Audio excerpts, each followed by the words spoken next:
You can stream Fox 6 News and get alerts during big stories. It is free for all Android and Apple devices. Now to tonight's big story, his brother's keeper. The fatal fire in West Allis this weekend was tragic. 2 lives were lost. But thanks to the quick thinking of a 13-year-old inside that home, 2 lives were also saved, including that of a 4-year-old boy. Jeremy Ross spoke with that teen just a short time ago and has his story. This is when I went back into the house to try to get my older brother, and then I stepped on something real hot and then it burned. Recovering physically and emotionally from a fire that nearly took his life, it is the first time we're seeing 13-year-old Joel Gonzales.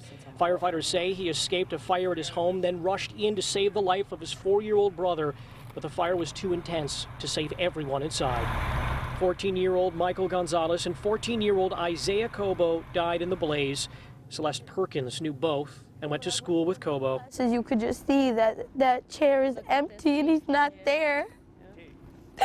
Just the feeling of him not there is just so weird. Because he was the one who always made everybody laugh.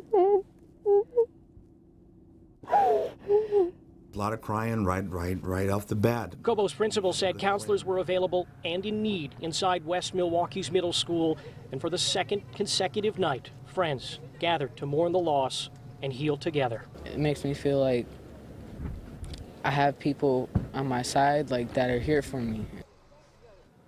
Joel, as well as his 4-year-old brother, are expected to be just fine. He tells me he's in pain and certainly in a state of mourning, and understandably so. Now, firefighters tell us that there was a working smoke detector on the first floor. On the second floor where the fire started, they're not sure if the smoke detector was working because of how intense the fire was. It's difficult to figure that out.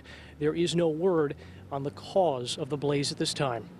We're live in West Allis. Jeremy Ross, Fox 6 News. What a brave young man. Did he mention why he felt the need to come back? I know there have been impromptu vigils there since yesterday. Did he feel the need to be back near the house? For the most part, I think it's just part of the healing process. Didn't have a chance to speak with him for a whole long time, but I think that just having another shoulder to perhaps cry on or people to be with was very important to him and his entire family. Understandable. Jeremy Ross outside the scene of that tragic fire. Thank you. There will not be any charges filed in the death of a toddler.